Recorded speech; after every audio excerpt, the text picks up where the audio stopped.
This past week, I came across the article, The Dangers of Fluent Lectures in the Inside Higher Ed newsletter. And this caught my attention, but actually more importantly, this notion that a research project was done that showed that students can be lulled into thinking that a good lecture and the passive experience of that good lecture is helping them to learn, when data shows that active learning will help them to learn better, even though they're not comfortable with active learning. This was quite an interesting post, and like I normally do, I did a quick scan, read through the post, and very quickly went to the actual study. I like to go to the primary sources. In a nutshell, I want to talk about the study, and I think this is important. And this was done at Harvard in a physics classroom. And there were two groups of students. One group of students was lecture 2. They were given traditional problems, and the high-quality lecturer went through the problems, provided the solutions, provided the problems, and the students then recorded how they felt about the lecture, and then they were tested on the results.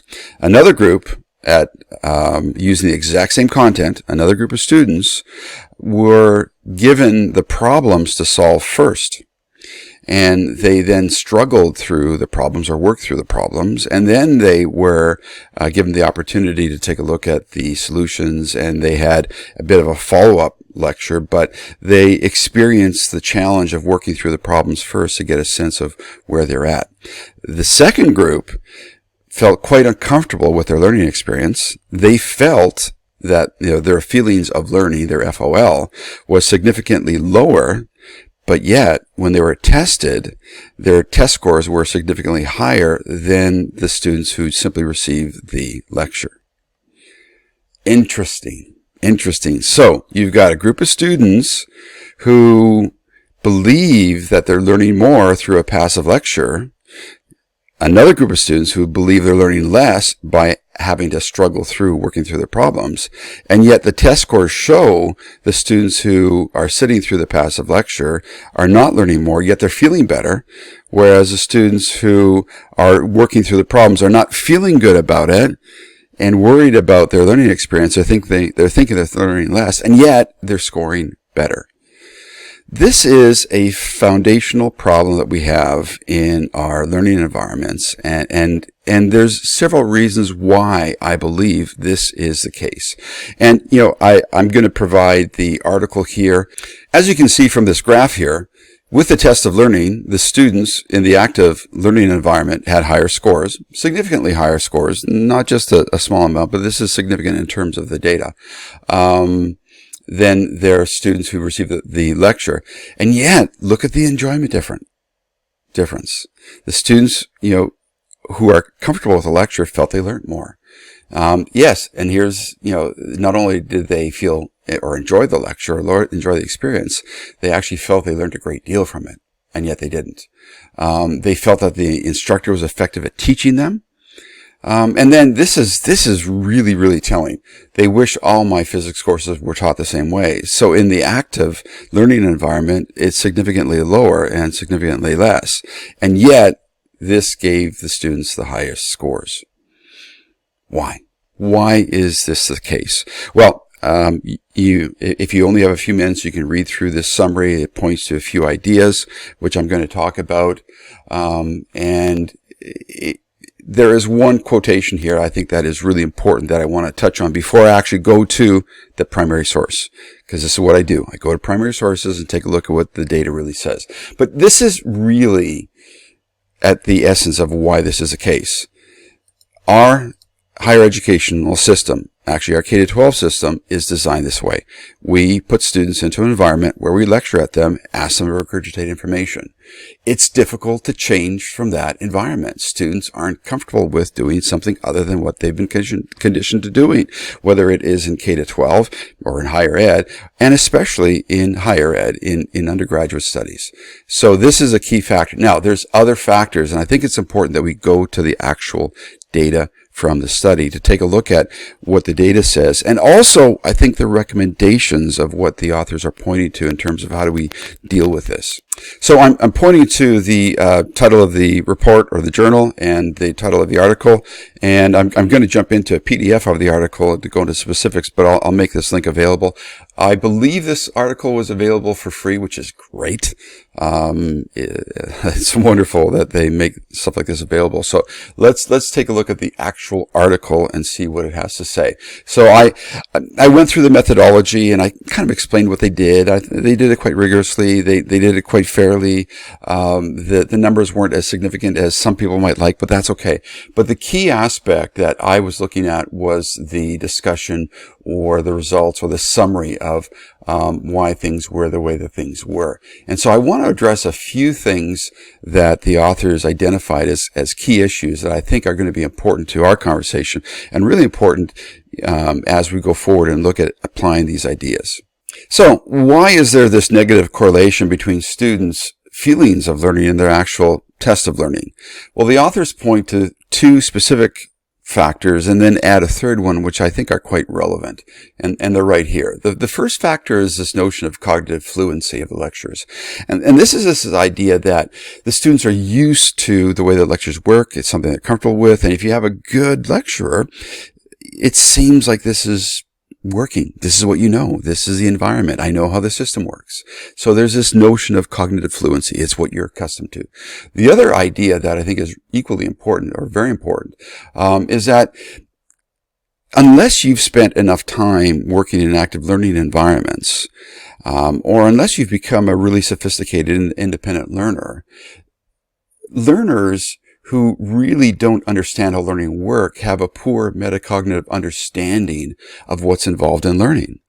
Since most people are only familiar with being lectured to and then regurgitating information on an exam, having to struggle through the actual problems makes a lot of students feel that they're not learning. And yet, that is what learning is. Learning is part of that struggle. It's that challenge. It's working through a challenge and dealing with problems and resolving those challenges. That's actual learning.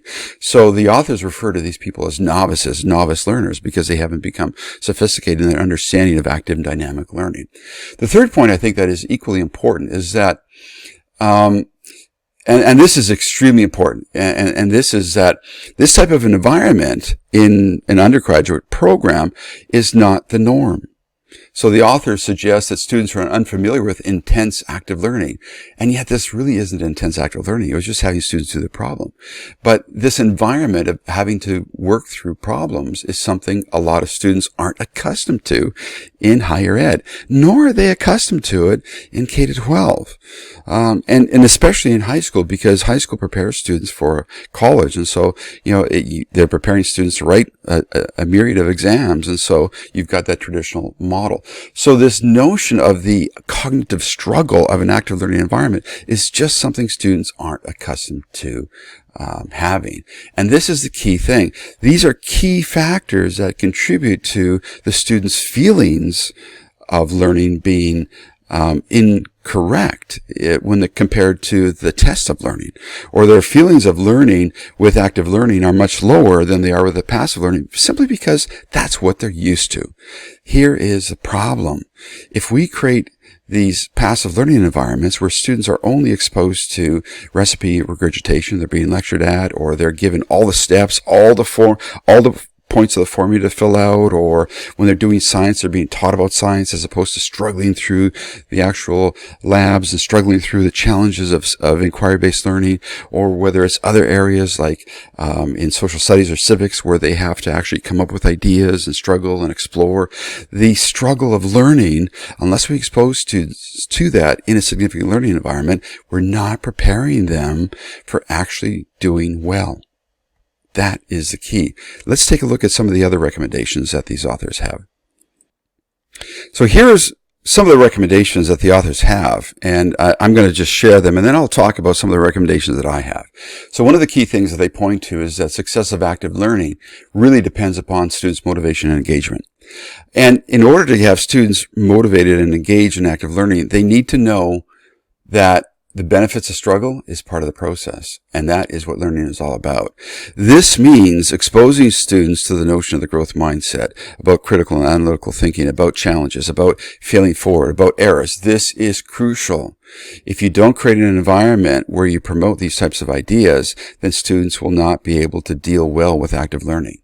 Similarly, areas like the group work and things like that, other aspects of engagements where you bring learners together to do the inquiry-based discovery, to explore these types of things, students need to be introduced to them very, very early. You've got to create an environment where this becomes an accepted way of communication, collaboration, and students, once they start to realize that they're learning much more effectively and they're seeing positive results and they're finding that their peers can actually help them and not hinder them, then they start to recognize what true and effective active learning looks like.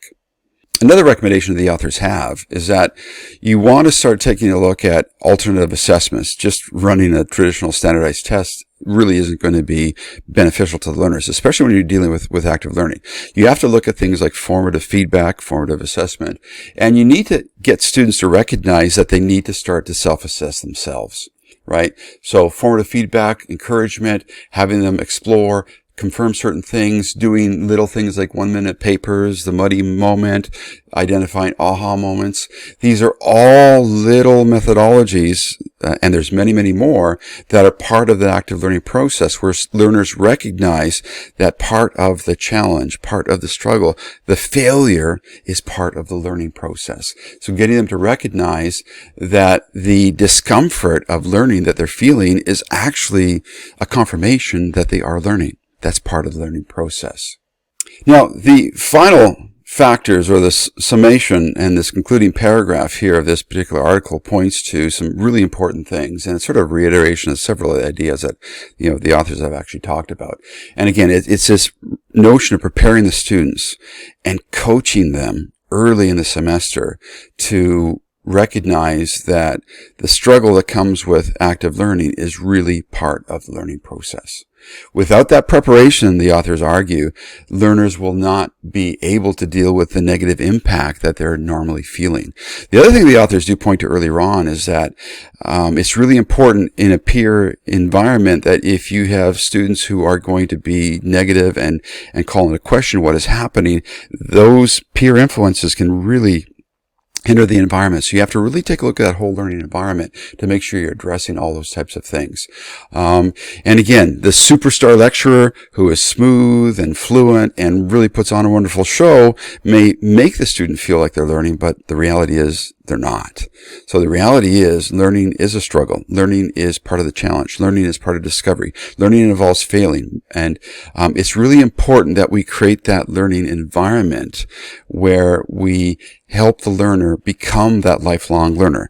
The person who takes the notion of inquiry and is willing to explore, is willing to experiment, and is willing to test things out, willing to make some errors and to fail, and then to struggle through those failures to be able to do much more down the road. Active learning, as we're seeing from this particular study, which the authors and other authors who've commented on this in the previous article I pointed to would argue that can be generalized to many other disciplines because of the way this was constructed. Active learning can be highly effective, and actually more effective in terms of achievement if the learners recognize how important it is, and if they embrace it, and if they work with it. So if you want to actually make active learning effective, you have to create that learning environment where all the factors come into play. You have to condition your learner to recognize that the struggle of learning, the struggle of dealing with a problem, the failure that comes with dealing with these problems, whether they're word problems or other scenarios, all the challenges, the ups and downs, failing forward, that is learning. That's the learning process. So if you can build that into your learning environment, expose students to that early, get them to recognize that to become effective lifelong learners, they need to self-regulate. They need to be able to deal with these challenges, and through their own testing and verification process, whether it's done through confirmation, through videos, or through looking at a textbook or something like that, they start to evaluate their own learning, and they can see that they're problem-solving skills are improving, this goes an enormous way to helping them feel comfortable and to have the proper motivation and the proper attitude that helps them be successful in this type of an active learning environment. So the key is creating this learning environment. And as we've argued here on this channel and through the work we've been doing, you've got to create that significant learning environment where you give the students choice, ownership, and voice through authentic learning opportunities. Now, the authentic learning opportunities can help to present those challenges. And when a student really takes ownership and they struggle through those challenges and they find their voice when they're sharing their results, it makes all the difference in the world. So you can prepare the student for the test and get a high achievement through active learning, but you also can prepare a student for life. And you want to prepare them for both. Ideally, you want to prepare them for life.